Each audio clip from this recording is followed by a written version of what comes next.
Welcome back, everyone. We are here after the victory for Cloud9 as we have Keetong joining us, the support sub coming in here to talk to us a little bit. Hi. Keetong, first of all, welcome. Glad to have you here. Glad to hear from you. Glad to see you. Thank you. I just want to give you a moment, man. Tell us how you got here. Tell us a little bit of your background. Tell us a little bit of your For story. me, I was not really an amateur player and didn't I came here without much experience except for going to scouting grounds this year or last year. And for the most part, Yeah. I was a solo queue grinder. Just maybe once in a while I would join an amateur team and then just leave. But for the most part, I'm just a solo queue player. I like it. Well, hey, here you are making some great performances and getting to have a little interview on Yeah. the Academy Seed. How has it been being a part of the Cloud9 roster this last couple weeks, and especially coming into this second week and finding a good 2-0? Well, first of all, I love the environment here. Everyone on the team is really friendly and really took the time to help us all grow. Like the subs, we obviously like came off to a rough start, but we took the time to work Yeah. together and eventually build our synergy, and we were able to take down 100 Thieves 2-0 today, which is a huge victory for all of us. Yeah. Feels so good, I'm sure. I'm sure it feels so good.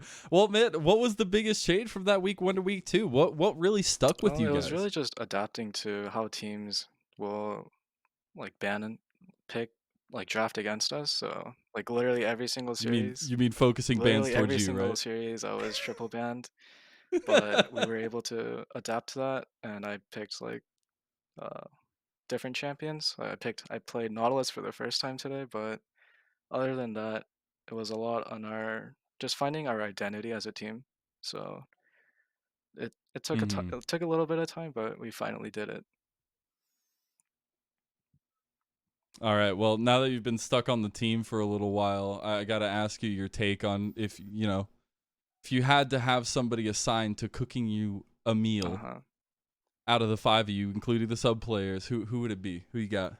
Who do you I trust? would say it's coffee.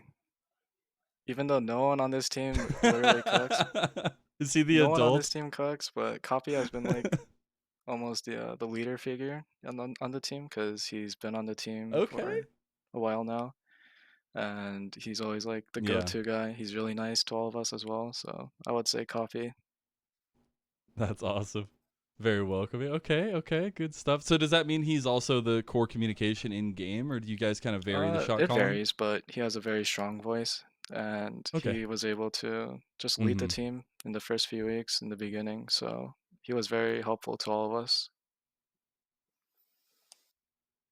Well, as leading teams, trying to build up that synergy, do you guys do anything outside of gaming and kind of spending time together? Like, what do you do for bonding as a team? Well, every morning there are workouts that we all do as a team, even with the LCS team. Mm-hmm. So that's like our bonding experience. Oh, And nice. every day before game day, we will go on a team walk. So we can just talk about whatever, just let loose, Oh, that's awesome. just take it easy before the game. And it's really nice. Oh, I love to Yeah, hear that. That's so nice to hear. A little bit of calming, relaxation, a little bit of get your yeah. blood pumping as well. It always works out. Well, Keetong, what's your goal this year, man? What do you have hopes for? What are you For shooting me, for at the end by of the the end year? of the year, I want to reach a high rank in solo queue again, like I did last year. But Okay. also I want to be able to make it onto an academy team as a starter and not just a sub. So I have a lot to work on, but I'm sure I have a bright future ahead of me. I have absolutely no doubt, man. It's been impressive to watch you these last couple weeks. Now, a little personal question for me. This is something I'll keep personally. What's your favorite animal, man? What do you got? My favorite animal, What appeals to you? I would say it's a monkey. I think just Ooh, okay, they can okay. be really funny sometimes, but just in general, monkeys are curious and something about me. I'm just a curious type of guy. Yeah. I like it. Hey, it fits the character. All right, man. Thank you so much for Mhm. joining me. It was absolute pleasure to have you alongside and get to hear a little bit from you. Uh-huh. So thank you. Go Thank you. enjoy these Yep. dubs. All right. All righty. And I do believe We're going to go ahead and send it to a little break while we do get ready for our second game. Oh, they just cut.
Welcome back, everyone. We are here and getting ready for game number 2. Before we do get ready for that, though, I do believe we have a Play Versus little shout out to do, because we do have our wonderful Scholastic sponsors in Play Versus, as they are the official Scholastic sponsors for League of Legends, where thousands of high school players get to compete weekly for state championship titles.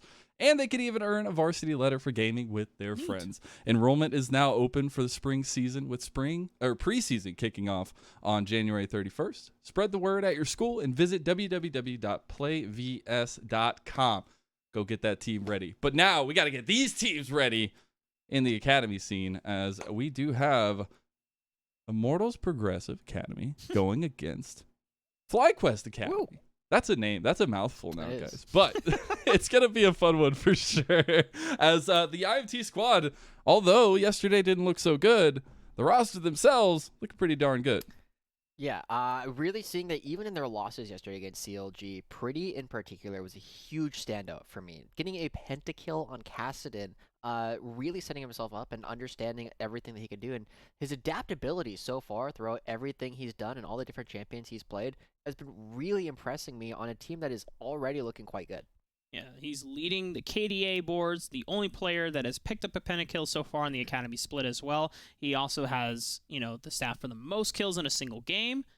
Unfortunately for Immortals Academy, it wasn't enough to take down CLG Academy, because it really was. I'm going to say this right now. Unless there's another banger game on the other stream over on Stream A and the Academy, I think CLG versus Immortals Game 2 is the best quality match we have seen this entire week. That was really just a test of one team, just stalling out to their win condition of the Kassadin towards the later part of the game, and really where it forced me to say, yeah, I think this game is over for CLG. And CLG buckled down and said, no, we're throwing a Hail Mary to salvage this game, and then boom. And so for Immortals Academy to still not be able to pick up a win, I feel like has really fired them up. I know a lot of players were pretty vocal about it on Twitter yesterday, saying, you know what, that kind of sucks to go down 0-2, even that second game that should have been ours. I think against someone like FlyQuest, who have been on the struggling side of things as they're really trying to bring the team together with a lot of their newer players here, it should be expected for Immortals to pick it up on this one. Indeed, as you see the FlyQuest roster come across your screen there on the other side of it with some very interesting stories to be told as well. You've got Diamond, the veteran, coming in, Philip, the would-be carry of the squad as well, but Spyrax himself making some waves yesterday too. So hopefully FlyQuest can pick up their first win on the day. But guys, I do hear we are ready for the Champ Select, so we're going to go ahead and send you on your way. Thanks, Mazel. Joshi and I will continue kind of delving in deeper about FlyQuest Academy. You know, for those who are still just tuning in for the first time to Academy so far and don't know much about FlyQuest Academy's members, Yuji and Spyrax are the newer players to this roster. Tomo and Diamond and Philip are the returning members from FlyQuest Academy's summer roster. And Tomo and Diamond definitely the most experienced players of this squad here. Now, but Philip has also been really picking up a lot of the weight that's been necessarily been needed, even in their losses here. I've been really impressed with Philip. I know that there was a draft show that I did with Kangas and Cubby at the end of the amateur season last time, and he was actually going to be my top laner as kind of a developmental player. And I feel like he's been showing himself off rather well in what we've seen so far, even in the fact that FlyQuest have not picked up a single game just quite yet.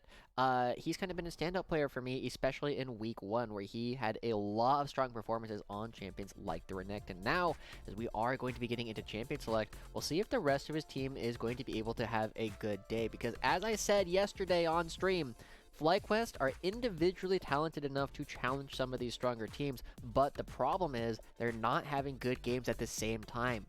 They just need to all be willing to go for something and get on the same page, and I think this team can very quickly skyrocket, but in the meantime, they're still down here.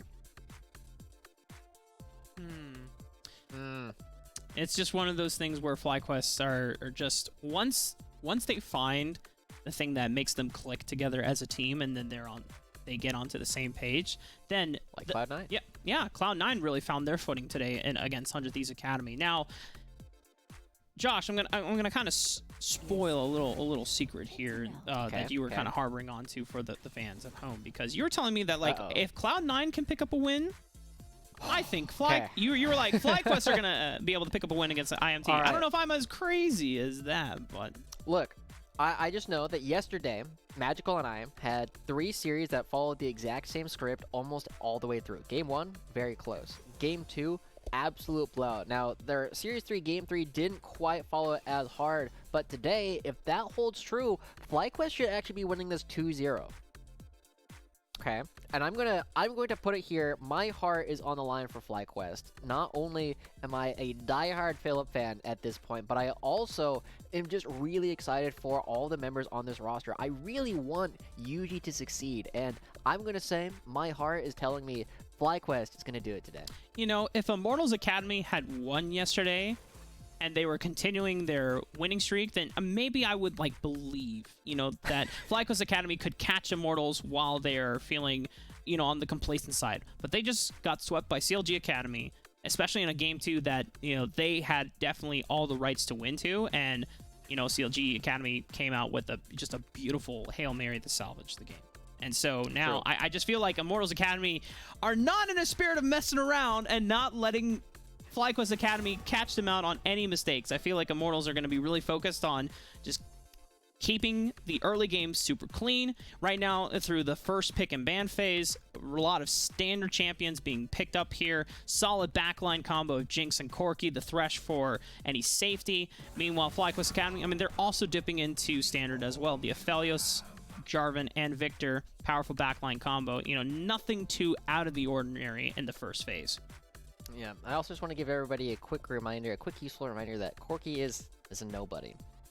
Oh my god. Corki, again, sooner or later, just want to remind you, he's just a Yordle on a plane that can't do anything by himself. If it doesn't make sense to you, go check out Reddit right now on the League of Legends subreddit, and you'll see at the top of the page. So just go. It's a pretty good copy pasta. We'll get to it at some point during the game, especially if Spyrax pops off. But that said, the very standard bans and picks that we've had so far are hiding the fact that Concept does not play normal champions. He has played Singed, Scion, Mundo so far in this split, and with these bans, the Urgot and the Trundle, I wouldn't be surprised if they were actually both targeted towards the top lane, because Concept has not played a lot of the standard things that a lot of other top laners have been going for. And on the blue side, I wouldn't be surprised if he had to pick one of them up very quickly this time around. So far, a couple of top lane champions eating No the way. ban. Whoa! Blitzcrank? Blitzcrank. Le Blitzcrank. Coming out for Diamond. I mean, he's typically been a Thresh player that we know of, and usually when we see a hook champion picked into Thresh, it's the Nautilus because of the windup, but Blitzcrank can do the exact same thing and look to pull all of these squishy characters and interrupt all of the setup that IMT is going to be looking to do. It's very high risk, high reward, too, because if you land a hook onto someone like an Ornn or a Scion... Jinx. You owe me a Coke. Okay, I'll order you one after this game. If you pull in a giant tank, that's not the target, because then you're giving him a free access pass into your backline, and then he can just cast a bunch of crowd control abilities on top of it. But if you are able to pick up someone like a Jinx or the Corki, you immediately gift your team a free assassination of one of their carries, and it just makes the preceding team fight super easy to navigate. Chad, going to go to a tried and true special, the Xin Zhao. It's a very standard team fighting composition. You have some early bridge to get to the later stages of the game, or even look for some early plays if you want to. FlyQuest Academy have to tie this together. Shen, you know what? I'm going to wait out for the hover. We're getting a throwback. Oh, wow. Okay. All right, Aatrox. When I think Aatrox recently, I've been thinking a lot of Jenkins, right? Not always in a good way. He kind of got gapped by Darshan and Loggin, but historically, very, very good on the champion, his ability to make plays. But this is also a matchup that we are very used to seeing, I believe it's Season 8, where Scion Aatrox absolutely dominated the top lane Worlds meta. And now, in this kind of game, I really like this Aatrox coming through, because it has a lot of champions that once it gets on top of, it is really hard for them to leave, right? Xin Zhao, Scion, Jinx, Thresh, none of them have any real movement abilities once they've gone in. The only person who can really leave is Corki, and he's got a really long cooldown on his W. So, FlyQuest suddenly setting themselves up with a lot of tools in order to create them space, and if Philip can have the same kind of performance he's had historically, he might be able to take over the game. And so for Immortals Academy, the name of the game is going to be long range poke, right? You're going to want to really play to how Corki can chip away at the squad of FlyQuest Academy before you get this fight going. Whereas for FlyQuest, you kind of have a little bit more on-demand engage tools, and a Cataclysm, great way to just start off a fight, right? But the disengage tools that are available at Immortals' hand is going to make things not as easy to execute for FlyQuest side. The thing is, I feel like Immortals are also looking to go in, right? I like to call these threat overload compositions when there are just so many threats that you have to deal with that you can't really dive onto their backline at the same time either, right? Jinx is counting on Concept, Chad, Pretty, and Joey to be going forward and creating space that way, because you have to deal with everybody else, and that means that Arrow should be able to find a couple of these resets that we saw a lot of success with in our previous series. FlyQuest still looking for their first win of the split. At Cloud9 Academy were able to pick up their first series complete win overall. Not necessarily a first game win, but for FlyQuest, a little bit of the difficulties in their series against Evil Genius's Academy yesterday. And I know that the team cohesion is something that does take time, especially with not only new players, but also players straight from a solo queue environment. You know, Yuji, he hasn't necessarily gotten the best look on stage, but, you know, there is a reason why FlyQuest picked him up. It's because in solo queue, he is an absolute monster, man. And so if Yuji can find a way to translate that prowess into a competitive 5 standing or setting, and then FlyQuest can definitely find success. Hey, Mermaid, could you do us a quick favor and show us your favorite skin on the map? Was it the Blitzcrank? Because I know yesterday we were demanding that Lauren showed us the Catboy Ezreal. Oh, let's see. What? Oh, is it Tomo? Whoa, is it Tomo? What's the Ophelia skin here? I'm actually not sure. Is that the Lunar Wraith? Because I still feel like this Space Groove Blitzcrank is pretty high quality. right? You have to remember there's not just a cat piloting the robot, there's also a cat in the hook. Wait, What what? is this? Yeah, look. Look at his hand. Oh my god. What? There's another cat. I've never seen this skin. That's awesome. I like that a lot. Yeah. Anyway, appreciate you, Mermage, doing everything you do. We are seeing that the junglers are continuing to do kind of leashless starts, right? Diamond just moving around, trying to be... What is this? Look at where Diamond and Jinx are moving around each other. They both, like, instantly question mark ping. It's like, what is this guy doing here? And they're both kind of surprised, like, what is this guy doing here? But it does mean that UG and Chad going to be starting on opposite sides of the map, and this should be pretty telegraphed for both sides, so everybody should have a great idea on where the jungler is going to be when it comes to ganking time. Arrow and Joey getting sole control of the bush at the moment. You have to watch out, though, for this hook from Diamond, as... He never does it. Wow. Never does it. I mean, at this point in the game, even if you land that hook, it doesn't necessarily mean that you're going to be winning the fight afterwards, right? You don't have enough crowd control. And so it was very obvious to you, me, and Diamond exactly where Arrow and Joey were standing as they were sitting in the bush, but Diamond couldn't go for it because it's not something where you're going to be able to win that fight. Not quite the time to strike. Even though that we always see in solo queue, Blitzcrank's just fishing for hooks right from the get-go, no fear, but a little bit more reserved from the side of FlyQuest bot lane as they want to wait for the right moment. And it's a huge push coming out from Arrow and Joey, which... Yeah. Now you can go for it, right? Even though this wave is really large, we are still seeing a cheater recall coming out from Arrow and Joey. It's the opportunity to pull them underneath the turret because they can't fight back. Yeah, gotta focus on picking up the minion wave. And you gotta make sure that you are maximizing your resources and damage on... Oh, this is a lot of HP that Pretty is taking up, but Joey is here because they got that recall for Arrow and Joey, so Joey's making use of his time to say, hey, I see you're trying to push in a wave and you're low on HP. Allow me to escort you, my king.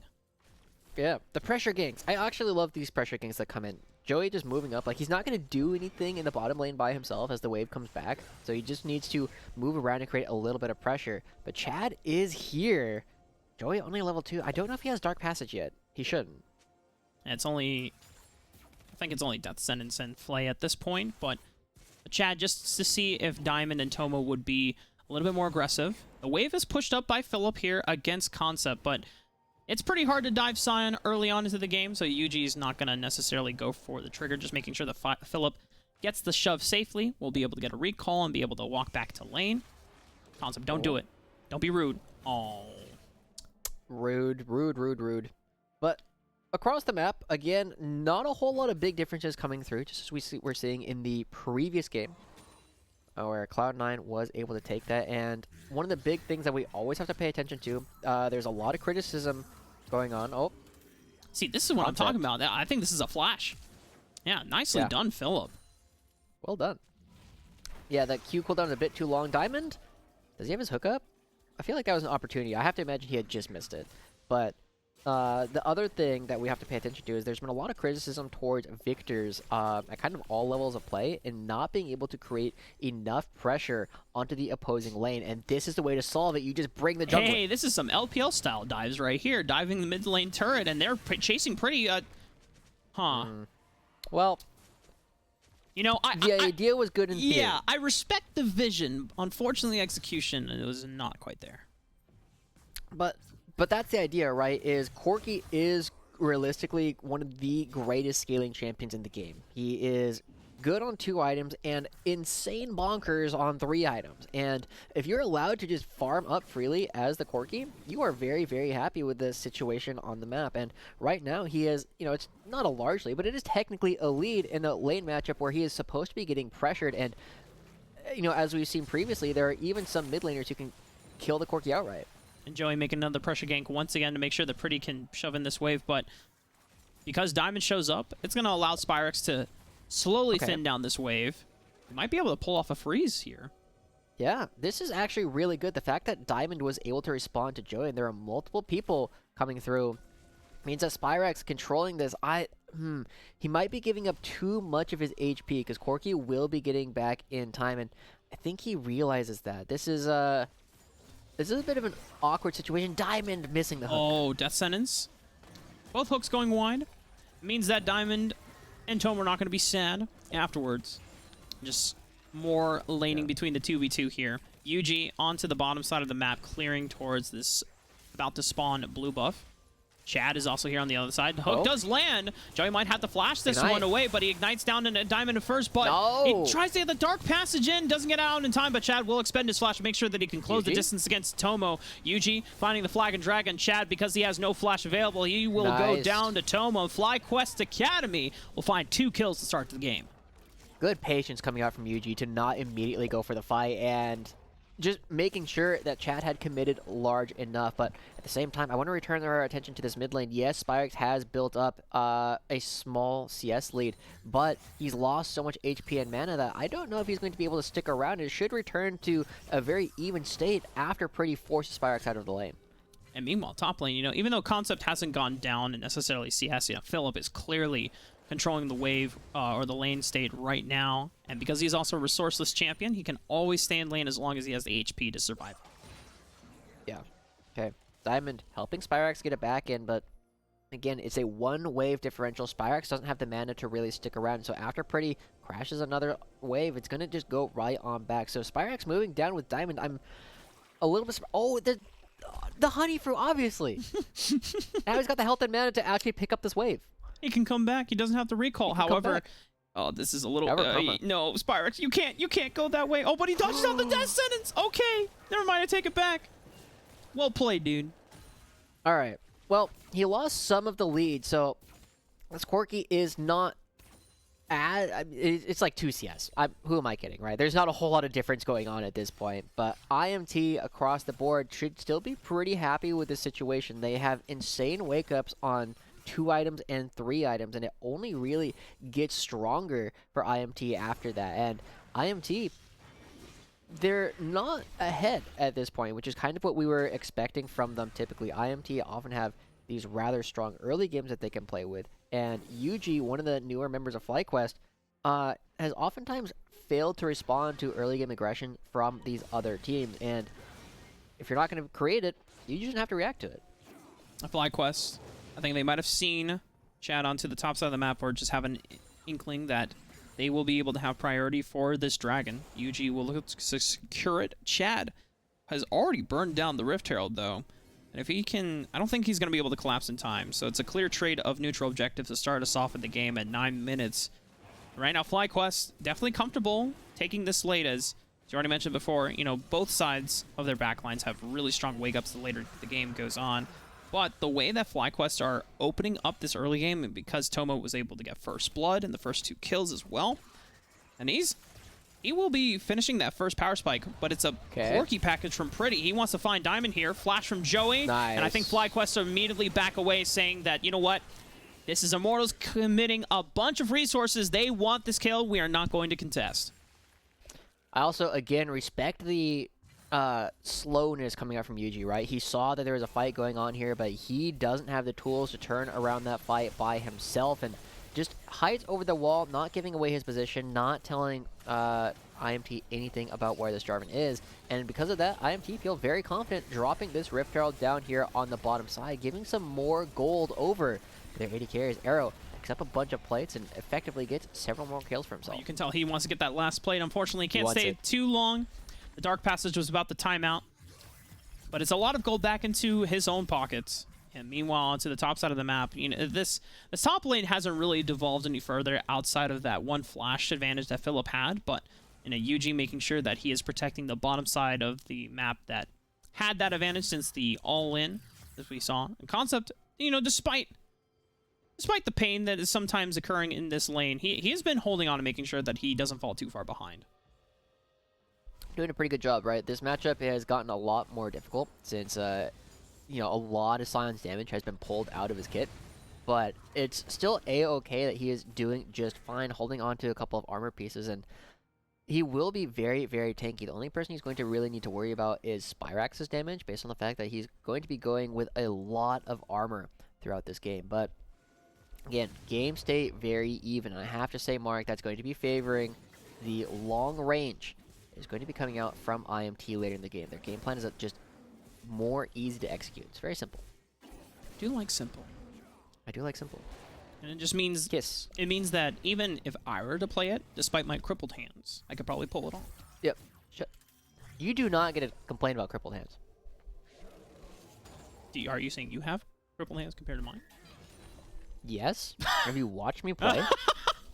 I know you have. Yeah, I know. Remember- I know. Look, it's okay. There, I Cubby and I are both on record as saying, "Oh, we'll get back to that." oh well, Pretty has flash. Okay. He's fine. Yeah, we'll go back to that instantly. Cubby and I are on record as saying, of all the casters, if you just had somebody to tell you what to do in the games, you would probably be high diamond minimum. Wow. You just don't know where to be on the map. Yeah. No, well, thanks, Josh. It's like Yeah. You don't have crippled hands. Shut up. Oh, well, 12 minutes into the game, Immortals Academy and FlyQuest still setting up for the next couple pieces that will be in 2 minutes spawn time. Both the Rift Herald will be available as well as the Dragon. And for FlyQuest, they want to potentially punish on Pretty or Chad. It's immediate flash response, just respecting the engage power of FlyQuest. Yeah. I mean, they have the call that FlyQuest bottom lane is not there. If he gets hit by the knockup, he gets hit by the hook, and at that point, everything else is easy to land. But with this gold lead remaining even, and Pretty actually building a CS lead, a lot of people have been looking towards Pretty as one of the strongest players in not just Immortals, but all of Academy right now. And what's his name? Pedromos? I can only think of King's horrible mispronunciation of his last name. Yeah, I'll have to look up his name again because I don't want to butcher it. The rest of FlyQuest. Pedromos. I remember that part. Yeah. I mean, Greek names are so dope, dude. It's you say it and you feel like you're like invoking some type of mythological spell. Greek names are beautiful and they're just so dope. Anyway, Absolutely for gorgeous. FlyQuest, I mean, this has been really a really slow game and a really patient game for the most part, apart from some flashes. But Pretty has another package timer. Yeah, he's waiting. This is good. I mean, the big thing that I want to praise him for is because he knows that the package only lasts for a minute once you pick it up. And so every second that you pick it up before the dragon is 1 second after the dragon spawns that your opponents just can wait for you to actually use it. But now he has it, and he's got the full 30 seconds, and we dive top. And they're going to try to punish Philip. He pops the World Ender, getting a lot of damage onto Arrow. Tries to flash forward, but unfortunately, it's not enough damage to come through as Immortals Academy will make sure they send him to the fountain first. Yeah, so I'm a little bit surprised, actually, in retrospect, now that they know that they were going to be diving top. What is Pretty planning to do with this package? I guess he doesn't lose anything by having it now, because it will be up by the time the next dragon actually spawns. But there's no real way that Pretty and Concept alone actually go in and contest this. Instead, they're just letting Arrow up here in the top lane take down an entire turret and knock down the first structure of the game. First brick gold over to the pockets of Immortals, which does allow Arrow to make up for a little bit of the gold advantage that Tomo is able to net thanks to First Blood and the first 2 kills of the game. Gotta make sure that when you are matching team fight for team fight and Lethal Tempo AD carry versus the other, or I guess in this case it's actually press the attack for Tomo, and that you're not falling too far behind in terms of the damage curve. But now 3 members dedicated to this turret This is push. a tough dive. I mean, yeah, it is pretty tough. Yeah, I mean, he's alive, but that also means that you can potentially go for... If Joey wasn't here, you could go for a redive, but I do respect the hesitancy to go for that, and it means that IMT, they end up trading the Rift Herald and the top lane turret for the Dragon and potentially the bottom lane turret, but Arrow and Joey already there in time, but now they're a little bit easier to dive than the Scion. 3 versus 2 still.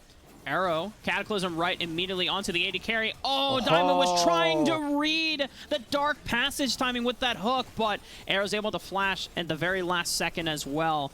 FlyQuest Academy, and I like the attempts and I like the aggression here, trying to just put the bottom lane of Immortals behind. Great play coming out from FlyQuest, just being willing to go for everything, and I really respect the fact that Diamond trying to go for that full-on play, but FlyQuest need to be a little bit careful. UG not going to be able to steal away the red buff, and will Hexgate out immediately, courtesy of the hit show Arcane. Huge. I love the Portals map, dude, because then you get to really make some macro plays that you normally wouldn't be able to do on any other map, and it just gives you access to the map in much quicker fashion. And so it's always interesting to see if teams are ready to react, as we got some Hexgate Gaming. Philip immediately has the dash over the wall, but there's 4 to 3 members right now. Arrow's nowhere near this fight. He could always send a Super Mega Death Rocket, but they're the ones being engaged on. Beautiful Crescent Guard from Chad tries to split up the fight and save it from certain destruction. Super Mega Death Rocket does trade back onto Yuji, but Joey's already been lost, and it looks like Immortals Academy, that's all they're going to stay for. There we go. We get to see some of the fast movement around the map, and this time it does just mean that Yuji and Joey will be trading their lives, as I feel like that's what I tend to see more often with Hex Gates, is people not necessarily realizing who's on the other side of the gate and just being like, oh, there's an entire team here. And this time, both teams were kind of right about that. But at the same time, the rest of the map continues to remain slightly IMT favored, but mostly even. And again, this Corki has not been punished early on and is well on his way to getting the Loon's Tempest completed, so that these rockets will be doing so much crazy poke damage. Let's take a look at this replay. It starts off with Chad and Joey just being a little bit too far forward, and I guess the big thing to see here is you have to be able to count, right? It's about the number of friends you have. And the only thing that makes this okay is the fact that Arrow, with the global ultimate, able to turn things around by finding that reset and creating some counter pressure by showing up and eventually having the same number of friends. Net result is a small gold lead for the side of Immortals Academy, but nothing that would really put FlyQuest completely out of the game, as they will be able to match the scaling for the most part. Also looking at individual gold leads as well. It's not that far apart, right? You know, pretty... And it's 1,000 for Corki. I mean, there's that. You know, this... Yeah, I mean, it doesn't look like a lot, but the difference in just like amount of money they should be expecting to have is Corki is way ahead of where he would be expecting to be in concept. Looking to get Dove again, but we've said before, this is not the easiest thing in the world to actually pull off. He's not a squishy boy. He's a big boy. Big boy. And he's also got a lot of crowd control that would make that dive not the funnest time in the round. Tomo solely defending against this Rift Herald. FlyQuest trying to look for the collapse. Philip is already onto the backside here, and Arrow's completely separated. Tomo in the 1v1. Pretty comes in, tries to equalize it out. It's going to be AD Carry traded for AD Carry, but Pretty's still alive to tell the tale. Philip trying to lock him down here with these Darken Blade Qs. He finally finds him. Huge shutdown as well. And FlyQuest, we bring it now 6-6. We got to see one of the core combos of FlyQuest in that the addition of the Cataclysm with the Chaos Storm, absolutely brutal for anybody caught inside. And crucially, this fight is also happening right before the next dragon actually spawns. So I believe that when Pretty spawns, he will have access to a package which should allow IMT to actually try and contest this dragon if they want to get there first, simply because Pretty will be so fast and everybody kind of get there close to the same time. And it looks like we do in fact have a fight brewing on our hands. The Hex Gates allowing both teams to get here incredibly quickly. Yeah, and just looking back at the replay once again, because Pretty was separated from the rest of the members of Immortals Academy, Philip just had a really field day locking down the second marksman for the squad. And now everyone is here. Oh, Unstoppable Onslaught. We are going right into the choke point, but... Wait! There's no more crowd control anymore. He has to flash away. Almost getting pulled right into that gravity field by FlyQuest. That's a flash down for the top lane of Immortals. Okay. Watch this package. He still has it available. Remember what we were saying about who can be hooked and who can't. Diamond, gonna be on you, buddy. Can you find the hook necessary to just pull in one right carry here? Package is still available. Gotta be wary of these choke points here, because FlyQuest... Oh, whoa! That's a lot of damage. Tomo, Super Mega Death Rocket. Oh, man, Pretty showing a lot of patience and gets locked in, but he just packages right away! That's 2 members gone from FlyQuest. Can Spyrex clean it up here with Philip? Philip pops the World Ender, but can he get through the front line here? Flashing right on top of Arrow. He finds it! Holy crap! FlyQuest Academy will be able to turn around this fight. They'll get an ace! FlyQuest come out with a huge team fight when they're also going to be getting the dragon off the back of that concept. Shouldn't be able to kill this. Yeah, no, there's no way. They end up grabbing their 3rd dragon for themselves. And what did I tell you, Mark? FlyQuest poised to potentially take game 1 dragon away at this point. Look at the fact that Spyrex 4-0 at this point. Philip on this Aatrox starting to take over a lot of these fights, looking to be incredibly strong going into the last fight of the game. FlyQuest are doing it, Josh. 3 dragons. They're doing it. You doubted them. I never doubted them. Well, I doubted them last week, but I don't doubt them right now.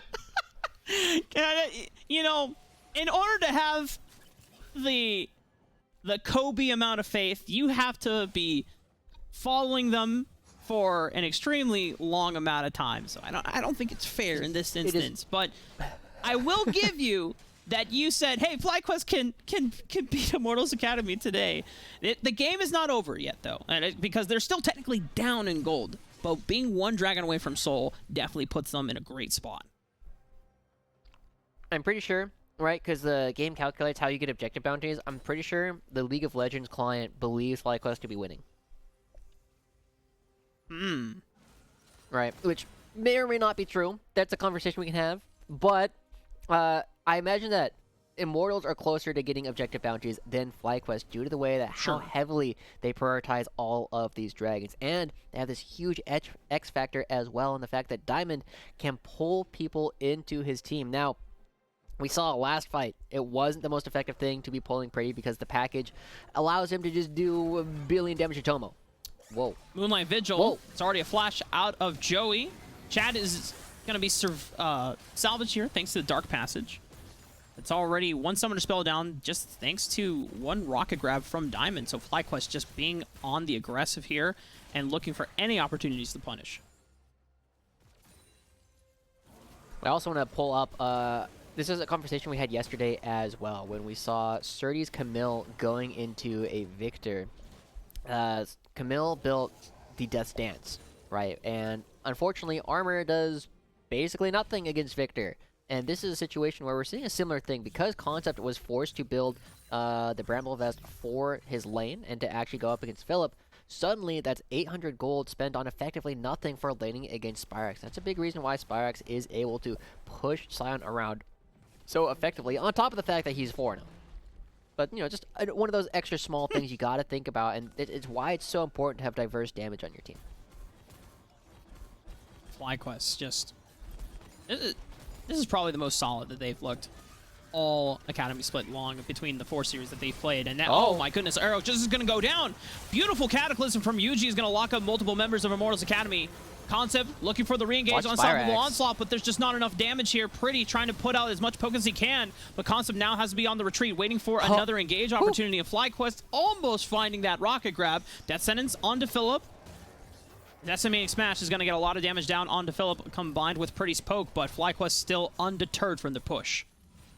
We were just talking about how important it was for Spyrax to be able to do down the damage and throw the Chaos Storm with the Cataclysm, but not able to set that up this time, and now FlyQuest feeling confident enough to actually start up the Baron. Teleports are coming through.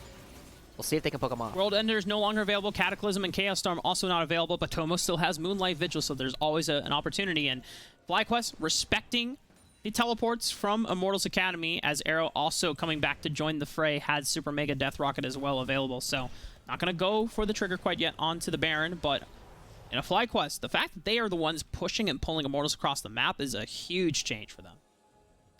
Yeah, and we're also seeing a couple pings towards the fact that Jinx no longer has Flash available for the next fight, which means that it is very dangerous for Arrow to be within Q range of Philip at any given point. But the other thing we got to pay attention to, Mark, what time is it? It's Soul time, Dragon time, and package time. Package time. Is there? Just remember, is there one more? Porky's just a yordle in a plane. Oh. I was like, oh, where's the big crescendo? Where's the big tonal difference? But Pretty. It's just a yordle in a plane, man. Okay, right here, Immortals have total control, and it is really difficult for FlyQuest to walk in. They don't have a true tank. They have frontline, yes, but they don't have anybody who's willing to just like take all this damage at the beginning of the fight. Okay, well, Concept soaking up a lot of damage as his duty is on frontline, as foretold in the prophecy. However, this is now 3/4 of his HP gone, so I don't know. And the package is forced to be being used. FlyQuest, they might favor their chances to go for this fight. 4k HP. Philip is now onto the pit of Chad. Yuji is going to go in for the Cataclysm. Who's going to secure it? Chad is able to deny Hextech Soul, but can they win out this fight? Arrow's currently unchecked. Pretty and Arrow have to back away, though, because multiple members of FlyQuest Academy still alive aside from Diamond, but Tomo's unchecked, and Pretty and Arrow, despite being alive, don't have a front line they can fight safely behind anymore.